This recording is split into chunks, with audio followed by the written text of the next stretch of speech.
Hey there team, welcome back to the channel, welcome to my overview of Enshrouded. For those not across it, I do overviews and reviews. Overviews being, I just take a look at the first 2 hours of a game. It's the same length as the Steam refund window. If Steam thinks that 2 hours is long enough for you to make up your mind, I kind of agree.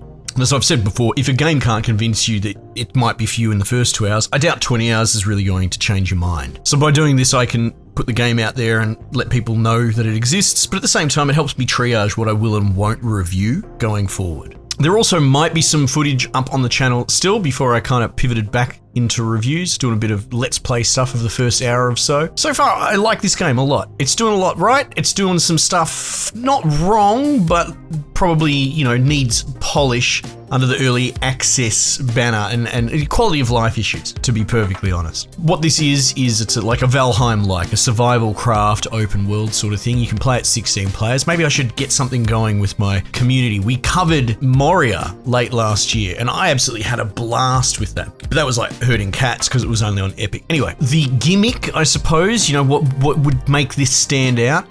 Well, the Enshrouded component. You're in this sort of world, which it has its own lore and backstory, which is moderately interesting. You're essentially the medieval adjacent equivalent of someone who's been cryogenically frozen and then woken back up.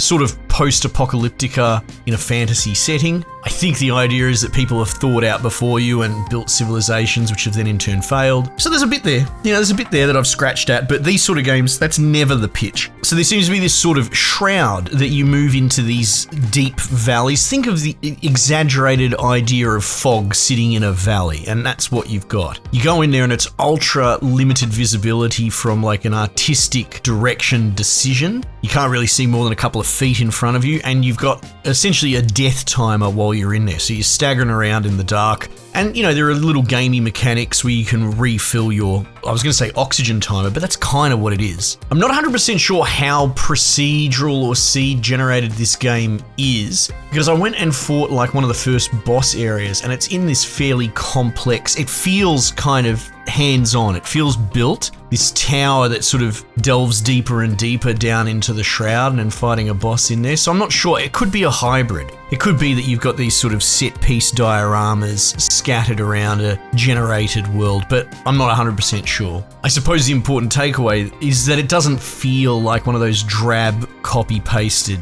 worlds, at least so far. The dungeons that I've gone into seem pretty cool, seem designed, and kind of scary, kind of spooky. I guess you'd get a different vibe if you were playing at 16 players with the boys cracking jokes in Discord, but at least the sort of area that I've been in the shroud that you go into there's a kind of creepy vibe to this, which you don't normally see in these sort of games, and I think it's pretty groovy. So that's the main sort of shtick so far. The other thing being that it seems to be like a very granular voxel environment. You can see in trailers they're showing off, you can throw grenades and stuff and obliterate walls, and which is cool. That sort of destruction is nice to see. And I've already sort of, started mining for stone and that, and you start terraforming the ground a la Valheim. What it doesn't do very well is the sort of UI crafting front end. It does seem to have all the crafting stuff that you're supposed to have. Furnaces, workbenches, all the bits and bobs that you can put in your inventory. But the actual manageability of figuring out where to go for what workbench, and then there's sort of sub-menus within sub-menus. An example would be, I was just trying to build a chest, but it would seem that there's like a couple of different tech levels of chests that I had unlocked, and it's under a very small and easy to miss menu. In fact, by default, it was trying to get me to build a different tier of chests, so I was trying to figure out how to build nails, but that was kind of beyond my current tech standard.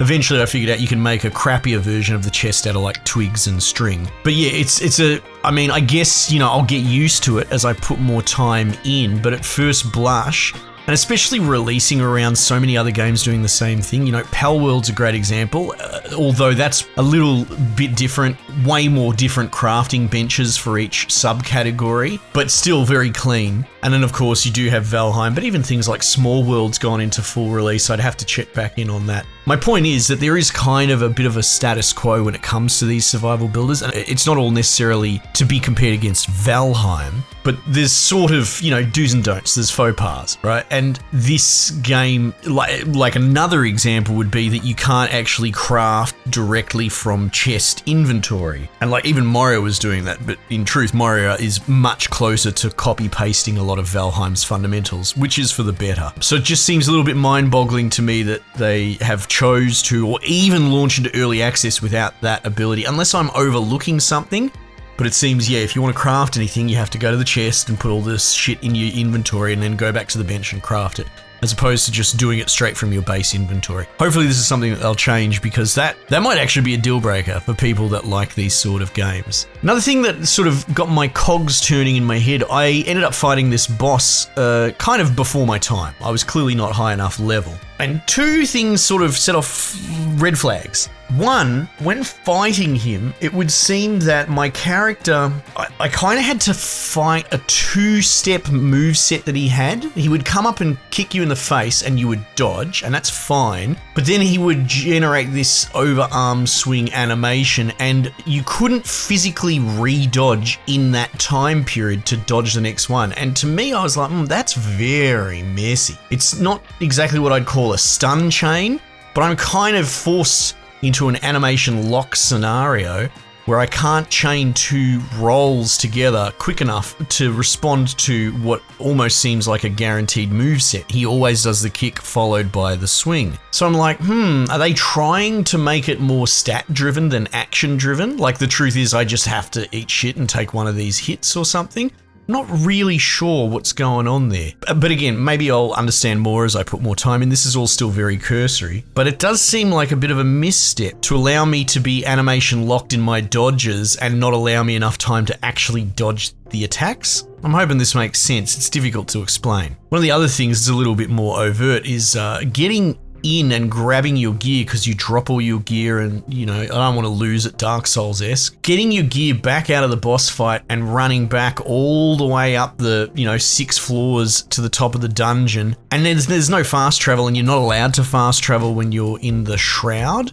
So you have to walk all the way back out. And I feel like that's actually a fundamental gameplay loop design problem, in that all you're teaching players to do is not push their luck, which is the art of discovery and exploration, I would think, right? You go into these dungeons, you push up against the difficulty level, and eventually you're going to kind of bite off more than you can chew, you're going to die. And so the appropriate thing after you grind against the boss and realize that you're not going to win would be pick up your dropped loot, leave, potentially fast travel back to base. But they make this such a monstrous pain in the ass that when you finally do brick up against a boss, it's almost like a 20 to 30 minute undertaking just to walk back out of the area. Presumably if you beat the boss, there's a fast travel then. Maybe you clear the Shroud or whatever, I can't remember specifically, or I actually didn't beat that boss, so I'm not 100% sure. But there should be maybe like a teleporter just before you go into the boss, or a safe zone that lets you travel back out.